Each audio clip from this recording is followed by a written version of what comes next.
What's going on, guys? Welcome back to the Fitness for Life podcast. I am your host, Jackson Lohr, and today I have with me Carri Dominick, who is a pelvic floor therapist working for 17 years and is currently based in Los Angeles, California. So, Carri, thanks for coming on. It's good to have you.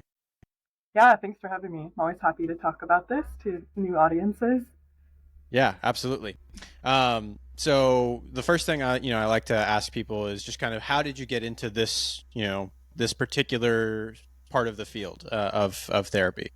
So Yeah, that's a good question. I get asked that a lot. So, a lot of therapists get into this from their own experience, from their own pregnancy or birth, but that's not my experience. I got into this okay, kind of by accident. I guess nothing's an accident, but when I right. graduated from physical therapy school, I just didn't want to work in a crazy busy clinic. I was like, this is why I became a physical therapist, to like spend time with people. And the place I ended up working, we did half sort of like regular sports ortho therapy and then half pelvic floor therapy. And I was like, nah, I'll Hmm. try it out. Um, and then I just really liked it because this was like the early 2000s, so there was even less information than there is today. Yeah, Like WebMD was new, there was no social media. yeah, Um, so back then, people went to like a million doctors before they kind of like found their way to our clinic. yeah, And it really was life changing to help them like pelvic pain or not pee their pants. And so I just really liked it. I did other stuff, but I always kept coming back to this. So now this is primarily what we do. yeah. Awesome. Very cool. Um, and so 17 years. It's a lot of experience in that field in particular. Over the years, what's one thing that you keep coming back to that you wish more people knew about their pelvic floor or about pelvic floor, therapy, rehab? What was that? What has that been for you? Yeah, I mean, I still wish more people knew about it. um, and also I would Yeah. say I wish more doctors referred their clients. Mm. I think that's slowly changing, but it's still like people aren't getting the help that they need. They're still told, I mean, your wife just had a baby, right? So often after birth, Yes. um, Yep. people are still told, like, it's normal to pee your pants, or, you just have to, like, live with this. But you don't Mm. have to live with these things. Yeah. Yeah. Absolutely. Um, like you said, my wife just had a baby, and it was really refreshing for me to see like our or her OBGYN said, hey, if you're experiencing pain beyond, that initial, few weeks, pain with intercourse, pain, or, even just these other symptoms that you talked about, like bladder leakage, anything like that, you're unable to exercise the way you want to. She rattled off 5 different pelvic floor therapists in our area, and was like, hey, these are the ones that I would recommend based on where you're located. And I was like, that is fantastic. And she really, recommended that early. And luckily, my wife hasn't had as much of that, going on. Like she healed pretty well, and didn't have to pursue that. But it was great to see that we were getting those recommendations right out of the gate. Yeah, Um, that's amazing. when it come, yeah, when it comes to like misconceptions around the pelvic floor and around exercise, what's something you see pretty often from people that you work with or just people that you're speaking to about what you do? Yeah, I think a couple things. I think, again, a lot of women are told, like, you just have to live with bladder leakage or pain. Um, and then I think another misconception is like, you can't lift heavy. Um, like, that's going to ruin your pelvic Hmm. floor. But I'll tell you, Okay. like, um, exercise is good for your pelvic floor. So I always tell people, like, your pelvic Yeah. floor is part of your core, and we want it to be Right. strong and automatic. So you don't need to do Kegels every, like you can't hold a Kegel like for your whole run or for your whole workout. Right. So we want to train those muscles to automatically do their job. So I think that's a big Yeah. misconception. Like I gotta learn to like Kegel for a really long time, which is like not possible. We want to sort of train that muscle to react. Right. But also people still think like, oh, like heavy lifting will ruin my pelvic floor, but no, like that's actually good for you, and your pelvic floor will get Right. stronger if you lift weights, and if you exercise. So Yeah. uh, every once in a while, I have like weightlifters or CrossFitters in my clinic, and when I test them, their pelvic floor is strong. Um, so I think that's Yeah. maybe another misconception is like it's all about Kegels, but it's really not. Sometimes Mhm. the pelvic floor is too tight, and we need to get it to relax. Sometimes it's like a Yeah. coordination timing issue, or we gotta. A lot of times, what we do with our abs and our breath really affects our pelvic floor. So it's sort of getting everything to be like happily working together. Yeah. Absolutely. Yeah, I know one of the things when I'm working with um when I'm working with clients, so that's one of the things I'm taking into consideration is like if is basically what people I think misunderstand about the core specifically is that it's less like just your abs and it's more of like this box that kind of surrounds your trunk. Right on the bottom of that box is your pelvic floor, Yeah, and kind of on the top is your diaphragm, right? yeah, And those kind of working in coordination with each other, um, around the rest of the core, kind of bringing those into sync is where we see a lot of success if you can get people to train those together, and exercise and improve those together. That's where I see a lot of success with my clients, and I'm sure you do with yours as well. Um, yeah, I wanted to ask. This is something that um, you know most of my clients are older. May still be seeing some of the effects of you know mismanaged pelvic floor over after childbirth for years, and then also moving into menopause or post menopause. From a pelvic floor standpoint, what does that look like? How do things change with menopause? And what would your recommendations be for someone who, is entering that stage? yeah. Number one, I tell people it's never too late to get help, and hopefully for like Yeah. this generation of women who are having babies that they can get help sooner so that when they get to that age things are better. But in the clinic I see women Yeah. in their 80s and they can still get better, so it's never Yeah. too late. And also I think it's important, one of my goals this year is really to like talk to more trainers and fitness people, because often I see in the clinic people women especially, who had a major bladder leakage accident while they were exercising and they stop exercising or they don't go back to that fitness class or that trainer Mhm. because they're embarrassed. Yeah. And we know, especially as we age and especially for women, like we lose muscle mass, we lose bone mass, like fractures, like you fall and break your hip.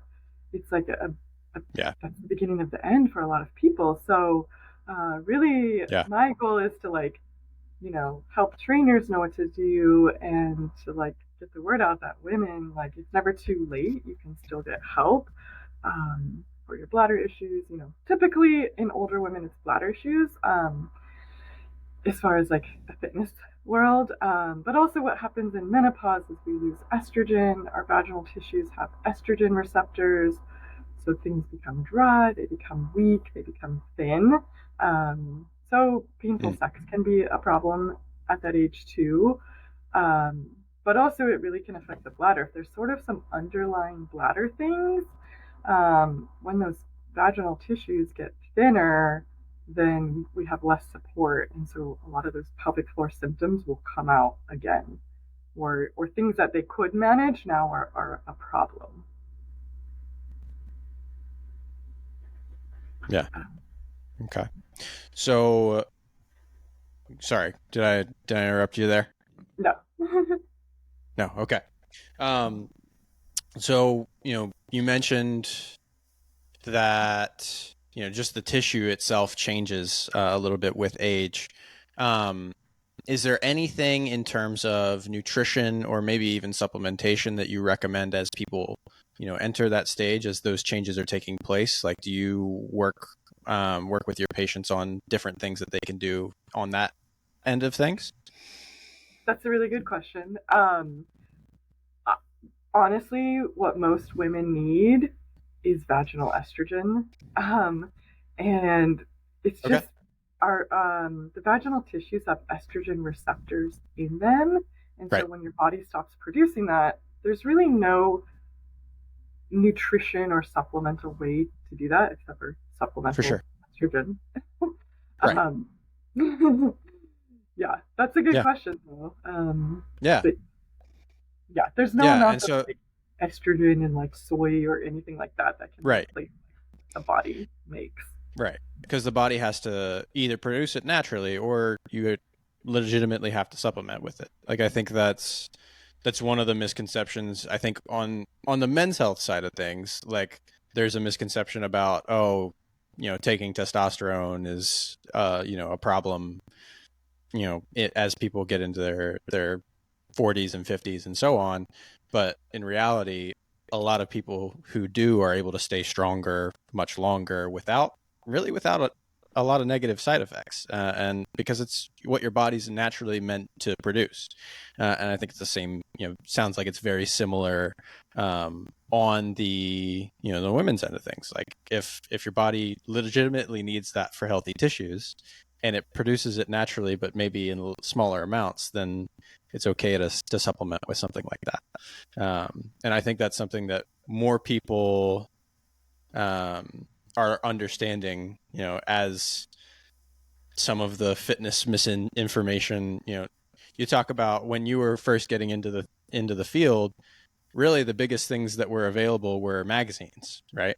Yeah, Um, that's what most people went to for their information, and I think a lot of times uh, they were designed to sell something to you, yeah, because magazines primarily they're selling ad space, um, and so it's good to have so much more information out about things like that that can be heavily impactful for you. yeah. Um, yeah. Is there, when it comes to, so you talked about working on timing, working on relaxing. Are there any like really easy breathing techniques, or really, I won't say easy, simple, in terms of the setup, right? Breathing techniques that you typically start most people off with if they're having trouble with the relaxing side of things. What does that look like for you? Yeah, that's a really good question because yeah, I think everyone thinks like I got to do more Kegels, but probably majority of my patients don't need to do more Kegels. Right. Um, yeah, so I'm glad you brought this up. Yeah, I work. Yeah, if people need to work on relaxing, it's hard to just tell your muscles to relax, right? Right. Um, so there's a couple things. Yeah, I'll work on some breathing things. So I like to have people like put a hand on their chest, put a hand on their belly, and then I try to cue them to like if you're laying down, like both those hands should move equally, or the one in your belly should move more. Yeah. Um, I think online nowadays you'll find a billion different like breathing techniques, Yeah. and yeah, maybe there's some nuance that like some people need, but literally people will come to my office and be like, do I breathe 360 or do I belly breathe or do I diaphragmatic breathe? And to Should me I be they're box all breathing? yeah, Yeah. they're all generally the same concept. Right. Um, but I think in the online space, it's sort of the modern day magazine, right? And everyone has to like stand out. So like, no, you got to breathe this way. Um, but it's sort of like any exercise. Like most people just need to learn the basics. Like, don't just breathe through your chest and your shoulders, right? But like, get some Yeah. air into your abdomen, and that's Mm. really what I tell people is by getting air into your belly and your abdomen, your pelvic floor is going to lengthen with that. Sort of like everything is going to lengthen and expand, right? And sort of what I see is people like, you got to breathe into your ribs laterally and not just like front to back. And like, yes. But sometimes we over cue people, right? Like, less Right. more. Um, so yeah, I have people work on that, and I think for a lot of people, it's just sort of tuning into your body. Like our world is so fast paced, Yeah, right? And it's like go here, do that, right? And like we have so many inputs that sometimes I cue people. Can you just like every hour or every so often like cue into your body? Like, are you holding tension in your pelvic floor? Are you clenching your jaw? Like, are you holding your breath? Right? right, And maybe take a few breaths, sort of reset, start again. So I think that's a lot of people is just they're sort of not in tune with it, and they've ignored what their body says. Um, I think we, as humans, we definitely need help and input from others, but a lot of times, for like sure. if we can tune into what our body is saying, it will tell us sort of what we need to do. And like maybe we need trainers or therapists to sort of help us find what cues, or Right. what we need to pay attention to. But for a lot of people, they just are like clueless about their body, which I'm Yeah. sure you see in the fitness world. Yeah, it's interesting because you see it on all ends, right? I've done work with, and I'm currently working with, a couple of high school athletes, here and there, and then I've got people who are in their 70s and 80s, and so I've got people on both ends, and the coordination on both ends. Some people really get it and it clicks, and I don't need me to be standing there, putting a finger on the right muscle for them, or telling them to do it XYZ way. They just one simple cue and it clicks. And then other people, it takes some time, and Mm-hmm. like you said, like I try not to over cue. Like I have, every now and then I have a client who will get upset with me because like they're like, hey, if you knew I was doing it wrong, why didn't you stop me? I was like, I try not to over cue because I don't want to, like, if I'm cueing every single little thing you're doing wrong, I'm going to be sitting here talking at you and you're not actually going to be able to focus on the exercise. Totally. So if I try and make one little change in between a set, or, in between sessions, like, hey, this is what I want you to focus on this session. This is what I want you to focus on this session. And just give a little bit of, one focus for the day, or for that little bit of time, is much more helpful than it is for me to do talk through every single little thing. Um, Agreed. and one of the things, yeah, one of the things that I tell, that I do with my clients that I think is helpful for them is each session starts with breathing. So 1-2 minutes where they all it is you're lying on your back, you're breathing, and just the goal of that is not any particular type of breathing. It's just, hey, can you focus on your breath for a minute? Um, I love that. and some people get it, and really, take that time to focus in, and you can tell the effects that it has on a workout. And other people, they want to talk during it. It's like, no, that's not what we're doing right now. Um, or they're like, all right, I'm just sitting here for a minute. It's like, well, it's not quite the focus that we want, but if it gets you to slow down a second, then I'll take it.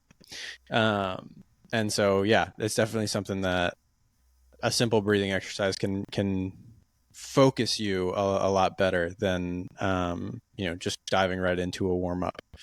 Um, Yeah, I think it's so yeah, counter to everything we do in our daily life, right? And I think probably a lot of people come into fitness as like ready to sweat and work out, and yeah, but sort of taking that moment to tune in, can really change the rest of your workout. yeah, absolutely. Now, you might be able to educate me on this because this is something I don't know very well. But one of the things that I coach when I'm walking through, especially like the breath in exercise, is learning how to create tension in the body for a purpose, and breathing in to brace for particularly a harder strength exercise, right? So when I'm having someone go through that, you mentioned you've seen CrossFit athletes or powerlifting athletes. Um, when someone's seeing you when they're in that stage, do you have any recommendations around like, hey, this is how you should breathe for your exercises, specifically for strength? That's a good question. It's probably Yeah, a little hard to talk about and not sure, demonstrate. Um, sure. and I would say this, a couple things. I think majority of people are fine, right, unless Yeah, they have a problem. So again, I I feel like a lot of therapists are like, everyone needs to like train this, but like if your trainer is doing a good job with you, like it's fine. yeah, Um, I think also like unless you're max lifting, you don't need to hold your breath, which um, I think that's a problem in a lot of like maybe people who are working out on their own, not really being coached. yeah. Um, is they're holding their breath, and it's like that should be a strategy for like a max lift, right? Otherwise, Right. you should be able to use your breath. Um, but for the like some of the higher level like lifters, Yeah. often what I see is how they brace their core is not sort of like the canister or the box like all pulling in. It's sort of like Right. they really not suck in their abdomen. That's not quite the right word, but like there's too much abdominal pressure, and that's pushing down on the pelvic floor and the bladder, and then they have bladder leakage. Um, Gotcha. so it's a little bit hard to like talk about, but I think you probably get it. Is sort of like we want the box to evenly like brace, right, all around, not Yeah. too much abs. And I Right. think that's really the thing I see. And then often, if we change that, they stop leaking. Like usually they're Gotcha. coming because they have bladder leakage with heavy lifting. Right. Yeah. Um, and also I think in sort of like the powerlifting world and like the really competitive world, it's sort of like a badge of honor. Like, oh, I lifted to failure until I like feed myself, right? Like we Yeah. see that. And from the physical therapy standpoint, we're like, if your pelvic floor was stronger, you probably would be stronger, right? Because it's part of your core. Like that's the weak spot. Right. Um, and I always want to be like, we can help you get stronger. And I Yeah. do see like when I do lift work with like high level lifters, like usually after we fix their core bracing and so they're not peeing themselves, they do better. Like not to say like they always PR, but they'll be like, oh my next workout was much better, or I PR'd in my next Yeah. lift. So Yeah. to me, it's like that really is a weakness. It shouldn't be a badge of honor. Like, oh, I lifted so hard, I Right. peed myself. But Yeah. it's sort of like that's the weakness in the system, and if we can make that Mm. stronger, then your lifting should get stronger. Right. Because it's legitimately a stronger core supporting a heavier lift. Yeah. Yeah, yeah. It's a So little bit of a tangent from where we started, but yeah, basically, like when for you're sure. bracing, everything should be sort of like evenly bracing, not one thing over Yeah. bracing. Um, that's the Right. gist of it. Yeah. Okay. Great. Yeah. And that's definitely something like there's a time and place for, the very specific use of holding your breath through an exercise versus, like you said, moving through it, breathing through it, just using inhale, exhale patterns. And that's, what I try and teach with my clients is like there's specific ways that you want to times that you want to inhale, times that you want to exhale. And the quicker you can make them natural, because a lot of times they feel a little bit unnatural, the better you'll feel about each of your lifts. And that's definitely something that can take some time, if especially with my older clients, if they've been doing something a certain way for a long time, and it's like, okay, this might not be the focus of what I exactly what I want you to do right now. So we're going to like ingrain this slowly over time and not worry so much about it right now. So that's, it's one of those things. It's like, all right, it's not, it's not the top priority. So let's move it to priority C. And as soon as we feel like we're mastering the basics, now let's build that in as well. Because then things are going to feel more natural for us. Um, Yeah, so yeah, that's well, what I tell Carri, people too. Is like sort of like yes, we might want this certain breathing pattern, but ultimately, right. like I want you to just breathe, and then we can work on it, like Yeah. little by little. Yeah. Yeah, exactly. That's what I was getting to. I don't want people to be so caught up in thinking through their breathing that they're not even focused on creating tension. Yeah, And like with in the muscles themselves that are performing the exercise. Cause that's what I see sometimes is, as I start to cue breathing, it's like, oh, I need to inhale. And yeah, then, no, it's like, all right, now we've gotten too far off track. It's like, yeah, this is the pattern of breath that we want to aim for, but just do the exercise and we'll get better a little bit as we go. yes, Kind of be mindful of it. Don't be ultra mindful of it. yeah, Uh, yeah. yeah. Exactly like what you said earlier. Like sometimes we need to cue it, and sometimes less is more. Or like something else is more Yes. important at the moment. Exactly. Yeah. Exactly. Well, Carri, is there anything, as we kind of approach our time here, is there anything that you want to share with people you think is really valuable, that we haven't hit on yet today? No, I think we talked about a lot of good stuff. So yeah, like breathing is important, and really, I want to tell people like it's never too late to get pelvic floor therapy. Even Yes. in your 70s, 80s, it's never too early. It's never too late, and yeah, men can get pelvic floor therapy too. It's less common, but I do see men too, so it's not just a female problem. Yeah, absolutely. I appreciate you saying, going back to that, about it's never too late to improve, because that's obviously, with my clientele, most people are hitting the point where they're not sure if they can improve, because they've been told, oh, it all goes downhill after, enter whatever date, whatever age they want to put in. It goes downhill after 40 or 50 or whatever it is. But no, legitimately, like I have clients in their 60s and 70s putting on muscle, Yeah. um, who are making strides in their, in their strength by a large margin. And to see people coming around to that idea of, hey, I may be, 55, or I may be, 70, but I can still improve my strength and my balance. I can reduce my pain. So I don't have to live with what I've been told I might have been given this sentence, or yeah, diagnosis of like, hey, you're just going to have to live with XYZ. It's really cool to see people coming around to that. And yeah, so I appreciate you mentioning that. I think it's really important for people to understand, no matter yes, what stage of life you're at, there's always room to improve. totally. So That's what I tell people too. Like it might not be perfect, but we can at least make it better. yeah, absolutely. Carri, if people want to learn from you, where can they find you? Yeah, so my website and my social media handles are all Recharge Therapy.